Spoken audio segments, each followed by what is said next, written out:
La Caisse d'épargne Île-de-France, fière de soutenir toutes les femmes, vous présente Sud Radio, Parlons Femmes, Judith Belair. Bienvenue chers amis dans Parlons Femmes, c'est la voie vers l'universalisme du féminisme pour tous. Le féminisme autrement, vous avez compris, c'est Parlons Femmes. C'est une voix libre et une plume sans concession. Sophie Chauveau est romancière, biographe des grands peintres et chroniqueuse de son époque. Sophie, vous publiez J'ai adoré mourir, c'est aux éditions Télémac. Et vous y affirmez, une fois n'est pas coutume d'ailleurs, que la mort, loin d'être un effroi, peut devenir une voie d'apaisement et de lumière aussi. Oui, puis la possibilité de vivre plus intensément. On va en parler justement. Allez, bienvenue dans Parlons Femmes, Sophie Chauveau. Sud Radio, Parlons Femmes, Judith Belair. Alors Parlons Vrai, c'est Parlons Femmes sur Sud Radio. Du coup, il y a les questions qui vont avec, Sophie. Je vais commencer par vous demander une femme contemporaine qui vous inspire vraiment. Pas morte, donc. Non, pas morte. Sinon, j'aurais entendu Simone de Beauvoir, Simone Veil et tout ça, on le sait. Enfin... Oui, voilà. Toutes vos connaissances. Je vais répondre Liliane Candel. Alors, qui est-elle et Liliane pourquoi ? Candel, c'est sans doute la figure majeure du MLF historique. Ouais. C'est la survivante de toute notre histoire. Mmh. Oui, parce que vous étiez dans le MLF. Oui, vous je suis le bébé des historiques. D'accord. J'étais la petite jeune, elles avaient toutes 20 ans, 68, moi 15, donc ça change énormément. À cet âge-là, oui. Oh là là, terrible. Et voilà, et Liliane est une mémoire, mais une mémoire hallucinante, parce que elle n'est pas très jeune, mais elle se souvient absolument de tout. Et c'est fascinant. Vous faites des plongées avec elle? Ah ouais. Ouais. C'est la soirée d'hier, je suis arrivée... Gare de Lyon est venue me chercher en voiture, c'est encore la dernière. C'est vraiment le dernier dinosaure avant l'autoroute. Elle conduit dans Paris. Bon, c'est hallucinant. Et évidemment, un diesel aussi. Non, je crois pas. J'en sais rien, je vais pas vérifier. Mais vraiment, c'est quelqu'un qui a toute la mémoire du féminisme qui s'est fondé avec elle. Pas mal. Est-ce que vous trouvez, alors ça c'est pas une question commune à l'émission, mais bon, est-ce que vous trouvez que le féminisme d'aujourd'hui a pris le son, ou en tout cas que le féminisme d'avant a transmis les valeurs nécessaires à l'avancement des droits des femmes? Moi je me dis qu'on a raté une marche, on n'a pas transmis, et je dis encore une fois, par Caroline Fourest et Fiametta Wener, il n'y a pas dans la jeune génération de femmes que je trouve pas dans les néo-féministes qui soient pas des néo-connasses. Parlons vrai sur Sud Radio. Vous l'avez demandé, hein? Ouais. J'adore. Ça fera un bon extrait. Alors, à un moment de votre parcours, Sophie Chauveau, vous vous êtes dit, là, je prends ma place, qu'on le veuille ou non. Il y en a un en particulier qui vous vient à l'esprit? Non. Non, je me suis jamais posé le problème. Je suis pas assez vous avez narcissique avancé, quoi. Ouais. Pour me poser le problème de ma place. Ouais. Le problème, c'était, il fallait libérer l'avortement, il fallait criminaliser le viol, il fallait, je veux dire, tu violais, avorter, il y en a marre, quoi. C'est fini. Maintenant, on agit. Et le mouvement des femmes s'est constitué comme un mouvement de mœurs. C'est le seul mouvement qui s'est constitué sur les mœurs. C'est quand même pas inintéressant. C'est vrai. On n'en parle jamais, hein, on le dit pas. Mais on a libéré quelque chose de la société. Et je me souviens, quand on préparait, je sais pas, le 40e ou le 50e anniversaire de 68, il y avait que des mecs qui discutaient, qu'est-ce que 68, nanana. Puis Julie, dans cette espèce de fausse naïveté qui le caractérise, a dit, quand même, ça a donné le mouvement des femmes. C'est la seule chose qui retenait. C'est fou, non? Et là, on a dit, tiens, on va le faire nous-mêmes. Hein. On va pas leur laisser. Non, c'est sûr, c'est un peu compliqué. Hein. Est-ce qu'il y a un compliment qu'on adresse aux femmes en général qui vous exaspère totalement? Pas l'impression. Non. Je crois que je m'en fous, en vrai, parce que j'ai toujours l'impression qu'une femme à qui on fait un compliment peut renvoyer. Vous voyez ce que je veux dire? Toi aussi, t'as de jolis nichons. Je vais le faire. Qu'est-ce que être une femme a ajouté et non pas retiré à votre force de caractère, selon vous, Sophie Chauveau? La pensée autour de la trentaine, que j'avais droit à tous les privilèges des hommes et ceux des femmes en plus. Grande richesse, hein? Oui. Si vous pouviez offrir un super pouvoir à toutes les femmes du monde, qu'est-ce que ça serait? La volonté. Ouais. Vous trouvez qu'elles manquent de volonté, les femmes? Alors, je trouve pas qu'elles manquent de volonté, je trouve qu'elles sont entravées. Vous avez parlé du monde, hein. Vous n'avez pas parlé des pays liberté, où le droit... quoi, en fait, c'est ça que vous voulez dire. La volonté de s'affranchir, de toutes les sortes de voiles. Il faut faire disparaître la peur, quoi. Oui, mais c'est la volonté, parce que la peur, ça se domine. Si on n'a pas peur, on fait rien, de toute façon, c'est un moteur. Une peur maîtrisée, c'est pas mal. Je crois que, oui, c'est s'en affranchir, c'est aller où on a envie d'aller. Par exemple, la situation des femmes afghanes, j'imagine que c'est un des sujets qui vous touche. C'est terrifiant. Ouais. C'est régressif. Ouais. Elles n'ont plus le droit qu'à un œil maintenant pour marcher dans la rue. Oui, non, elles n'ont plus le droit à rien. Ouais. Elles n'ont plus le droit de vivre. Elles ne sont même pas secourues quand il y a un séisme, parce que les secouristes n'ont pas le droit de les toucher. Vous savez, j'ai travaillé sur les Médicis à Florence. Et j'ai découvert que les femmes étaient battues. Ouais. Non, la dynastie qui a créé Florence. Donc tous les riches de Florence vivaient sous cette loi-là. Tout le monde à Florence devait apprendre à lire, écrire, compter parce qu'il fallait reprendre la boutique possiblement quand l'homme mourait. Mais on les couvrait moins en hiver, on leur donnait moins à manger parce que si elles mouraient, c'était moins grave. Ça, c'est la Renaissance. C'est la Renaissance. Et elles étaient battues toutes. C'est pour ça que dans les couvents, il y avait des pouponnières, elles allaient se réfugier. Le soir, elles mettaient leurs bijoux, elles se maquillaient, elles parlaient littérature, poésie, philosophie. D'accord. On ne sait pas. Non, c'est vrai qu'on ne le sait pas. Et ça m'a passionné de le découvrir. C'est passionnant ce que vous dites, effectivement. Et surtout, ça prouve combien on en est qu'au début, même encore maintenant, de l'évolution. On n'arrête pas de recommencer à zéro, j'en ai un peu marre. C'est un peu cyclique, ouais. Si on arrêtait de parler de femmes et d'hommes, on parlerait de quoi ? Écoutez, moi j'aime bien parler de femmes et d'hommes. Ouais. Je trouve qu'on a une chance en France d'avoir eu Marivaux, d'avoir inventé ces relations affleurées de dentelle, où la séduction existe et où, dans la guerre des sexes, les femmes peuvent gagner. Beaucoup de chance par rapport à l'Amérique. Oui, c'est pas chez tout le monde en plus. Ben non, c'est-à-dire que les protestants, ils n'ont pas ça. Ouais. On a vraiment ça. C'est venu, je pense, de la chrétienté catholique qui a fabriqué, et de l'Ancien Régime, où les femmes ont pris le pouvoir, quand Bien même. sûr, c'est vrai. Et les paysannes, à l'intérieur des maisons, avaient le pouvoir. Ça s'appelle le matriarcat.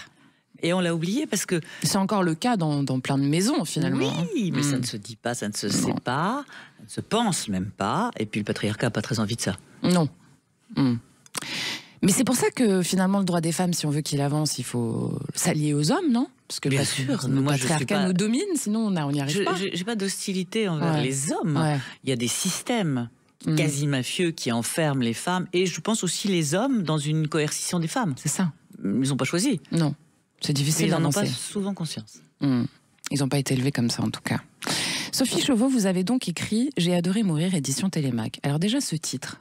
J'ai adoré mourir. Oui.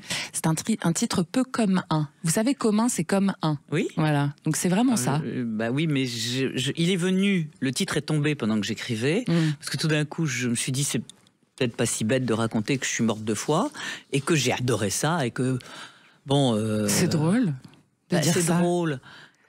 C'est un moment... Tout le monde l'a raconté, il est d'une banalité crasse, c'est tous les gens qui ont eu des morts... Des expériences de mort imminente. Voilà, dont ils sont revenus, disent exactement la même chose, c'est pas drôle. Moi, je me suis ennuyée à lire leurs bouquins, parce que on a tous vécu la même chose, mais cette même chose.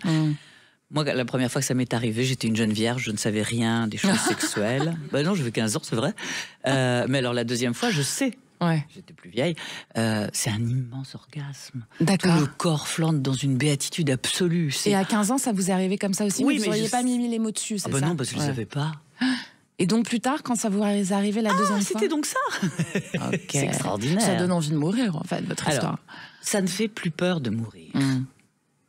Ça, c'est un truc très C'est l'apaisement au sens noble du terme, Ce j'ai envie de dire. Fait le fond commun de la psychanalyse, c'est la peur de la mort. C'est à cause de la peur de la mort qu'on fait tout ce qu'on fait, qu'on a toutes les névroses qu'on a. Celle-là, je l'ai plus. J'en ai plein d'autres, je vous rassure. Mais ça règle le reste un peu aussi, non? Ouais, ça règle plein de trucs, et puis ça rend l'instant plus intense, et puis on arrive vraiment à vivre au jour le jour. C'est pas si mal. Et alors, ce qui est marrant, c'est que vous commencez là sur la disparition de la chienne adorée de votre fille. Et c'est une mort animale qui agit comme un catalyseur, en fait, chez vous, et qui réactive la mémoire de vos morts à vous, et puis des disparus qui sont pas n'importe lesquels, on va en parler. Oui. Qui vous ont entouré, qui sont encore avec vous, en fait. Oui, je pense que tant qu'on pense aux gens qui sont morts, ils sont moins morts. Un peu moins. Et puis on vit avec, et puis on les fait un peu vivre. Mais il m'intéressait beaucoup dans notre passion familiale pour les animaux, de prendre la mort de cette chienne à laquelle j'ai pas pu assister. Alors qu'on avait toujours été tous ensemble autour des tables d'euthanasie de nos chiens et chats. C'était la mort la plus minuscule par rapport à la mort de leur père qui va intervenir quelques mois plus tard. À mes filles, je parle. Et là, vraiment, je me suis rendu compte que la mort, le manque, l'absence, c'était la même. Et donc, je passais du plus particulier à l'universel du 7 octobre. Donc je suis passée de là... Vous passez de l'intime à la réflexion collective qu'a engendré ce 7 octobre qui est Voilà. Le pogrom du 21e siècle, hein. Oui. On peut le dire comme ça. Comment vous décririez cet événement? Moi, je le décris pas parce que j'y suis toujours. Je passe mes nuits dans les tunnels avec les otages. Enfin, je ne m'en remets pas. Et je crois comme pas beaucoup des Juifs de France. Mais je suis pas juive. Et du monde. Non. Mais je crois pas qu'on puisse s'en remettre. De toute façon, il me paraît impossible. Ça fait appel à une humanité en vous, en fait, qui est pour le coup universaliste. Hein, c'est ça votre mot, quoi. C'est-à-dire que qui que soient les gens touchés, qu'ils soient juifs, pas juifs, noirs, arabes ou verts et jaunes, j'ai envie de dire, on s'en fout, quoi. Même bleu, oui, y a pas de problème. Ouais. Je suis dans une empathie réelle avec mon humanité, sinon je n'en suis pas de mon humanité. Ce qui est intéressant, c'est que dans la génération de figures que vous nous racontez une époque. Hein, oui. Il y a Marceline Loridan, évidemment, grande déportée. Ouais. Ma fille, Marceline, elle disait que... Elle vous appelait sa fille? Ah ouais, elle s'appelait ma fille. Okay. Elle n'était pas ma mère, hein. Elle n'était pas du tout maternelle. Marceline. Oh là là. Je sais, moi je me suis déjà fait engueuler une fois par elle. Oui, non, elle était rude, elle a engueulé mes filles aussi, elle était un peu jalouse. Elle disait, comment tu les traites comme ça? Moi, j'ai pas eu ça. C'est vrai, elle n'a pas eu ça. Ouais. Quand elle est rentrée de déportation, sa mère lui a dit, t'en parles pas quand même, hein, parce que nous aussi on a souffert. Très bien. Donc Marceline, moi je suis occupée, enfin je l'ai connue pendant 35-40 ans. Donc je m'en suis beaucoup occupée. Vous avez connu Simone aussi? Oui, bien sûr. Je prenais ma voiture pour emmener Marceline chez Simone. Je restais dans le salon et elle s'était assise en tailleur. Et on parle de Simone Veil. Hein. Simone en tailleur Chanel, assise en tailleur. J'adore. Hein? J'adore son cette lit, image. En train de fumer avec Marceline. C'est génial. C'était quand même assez formidable. Bon, un petit mot sur Philippe Solers aussi, quand même. Écoutez, je ne savais pas qu'il m'aidait à penser. Quand il est mort, il a fait comme un abîme à l'intérieur. Bon, voilà, croisé. On n'a pas d'amitié, mais d'admiration et du respect pour une œuvre.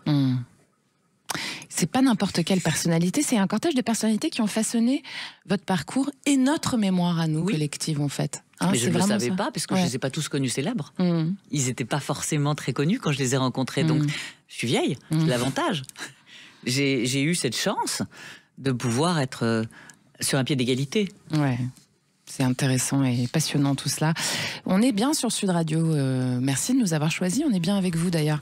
On parle femmes, hein, parce qu'on parle vrai, vous le savez. Restez avec nous. On revient dans un instant avec la romancière biographe des grands peintres aussi, qui a écrit J'ai adoré mourir aux éditions Télémac. C'est Sophie Chauveau. À tout de suite. La Caisse d'épargne Île-de-France, fière de soutenir toutes les femmes, vous présente Sud Radio. Parlons femmes, Judith Belair. Parlons femmes, c'est la parole des femmes qui se vit au présent, direct, libre, essentiel. Sur Sud Radio, pas de détour, on parle vrai, on parle femmes. Aujourd'hui avec la romancière et biographe Sophie Chauveau qui vient avec son livre J'ai adoré mourir aux éditions Télémac. Alors, Sophie Chauveau, vous, on l'a dit, vous êtes du MLF, hein, une des fondatrices, on peut le dire.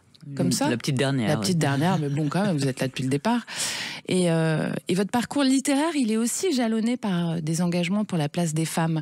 Donc, quand vous nous parlez de Marceline Loridan ou de toutes ces grandes figures-là, ce sont des figures aussi qui ont œuvré pour l'image, pour la représentation qu'on se fait des femmes aujourd'hui. Hein, elles n'ont pas œuvré pour. Sans s'en rendre compte, peut-être. À l'arrivée, elles sont devenues des icônes. Comme on dirait en anglais, leur legacy. Quoi. Absolument. Hein, c'est ça. Oui, je suis d'accord. Mais sur le moment, moi j'ai connu Marceline, je vais vous faire rire, elle était timide. J'ai connu une Marceline timide. Derrière Joris Stevens, son mari, et qui promouvait son mari vraiment.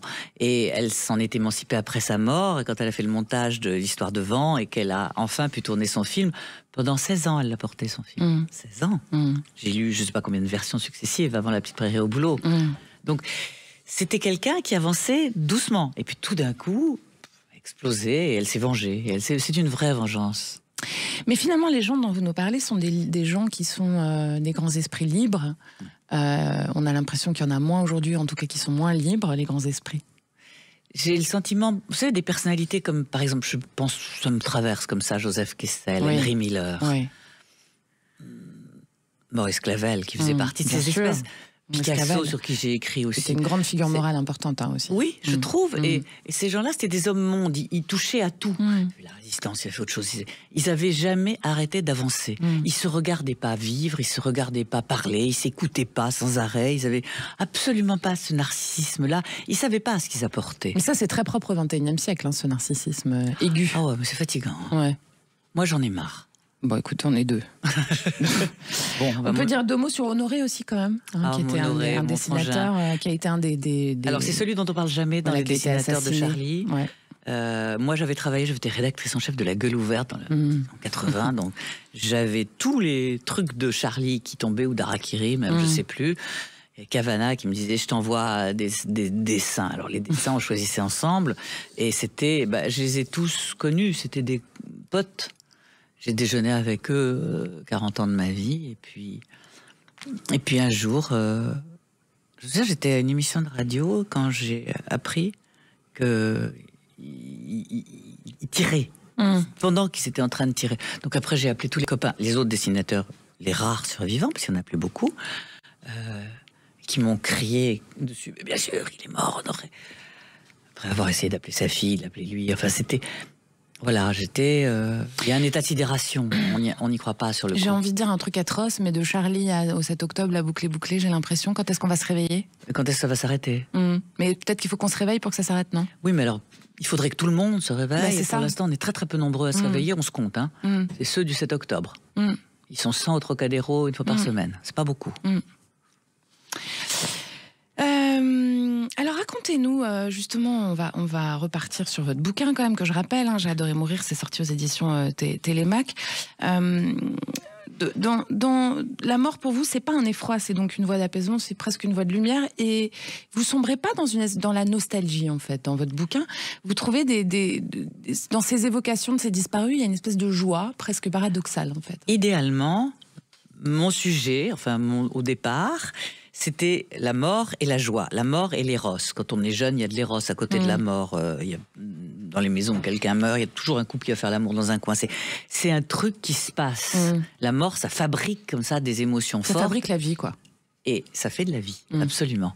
Et donc je voulais parler de cette proximité avec la joie et les émerveillements, du coup, rétroactifs qu'on avait avec nos morts. Et je veux pas de raison de pleurnicher, parce que le pire est déjà passé. Et donc, il restait à s'émerveiller sur ce qu'on avait eu la chance de vivre, de croiser. On les a aimés, ces gens, c'est bien.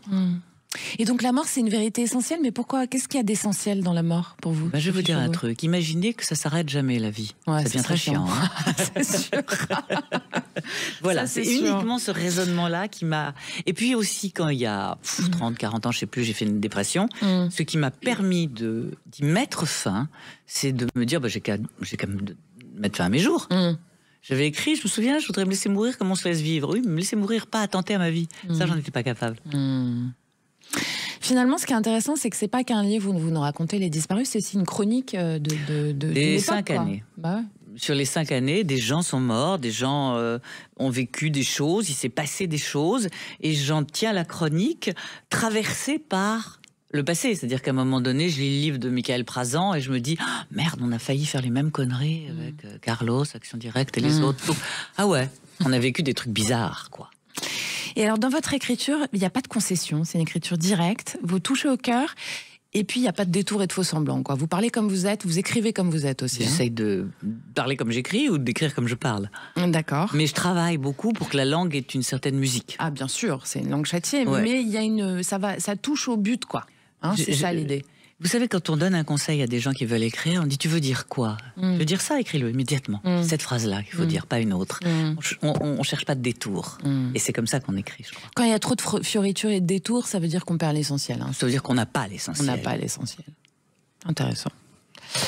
La force de votre texte aussi, elle tient à cette sincérité, à cette immédiateté qu'il y a dans votre écriture, Sophie Chauveau, et en général d'ailleurs. Je veux bien vous croire si vous le dites, mais je suis pas. Est-ce que c'est conscient chez vous, ça ? Non, je m'observe pas. Vous lisez beaucoup, forcément. Quand même. Je fais comme Flaubert, à qui on disait qu'est-ce que vous lisez en ce moment. 90 fois la première page de Madame Bovary. Il disait je lis du Flaubert, hélas, parce que si on l'a pas relu 30 fois, on peut pas le donner à lire à d'autres. C'est vrai, c'est affreux. Et Et il y a aussi votre texte qui est sorti en 1999, La fabrique des pervers, dont je voudrais parler, parce que ça a marqué un tournant important. C'était pas en 99. Bon, pourquoi j'ai eu ça sur Internet alors C'est une erreur d'Internet, okay. Je l'ai fait en 2016. Ok, alors je ne sais pas pourquoi c'est marqué. Non, c'est pas grave. Alors ce qui est intéressant, c'est que justement, c'est un texte qui a marqué un tournant, c'est ce que je voulais dire, c'est parce que c'est un texte cru frontal qui aborde l'inceste et les abus familiaux, et qui a permis aussi d'ouvrir à cette prise de conscience collective, parce qu'on parlait beaucoup des femmes victimes de violences, etc. Mais finalement, là, on commence à peine à parler des enfants victimes de violences et d'inceste. Surtout quand c'est intrafamilial. Ouais. Alors ça, c'est le pire tabou, on n'y touche pas. Ouais. Or, il y a un enfant par classe. Vous voyez le nombre de classes dans l'éducation nationale aujourd'hui ? Il y en a un par classe. Qui est victime d'inceste. Oui. Je sais pas, on ne se rend pas compte. C'est des millions, quoi.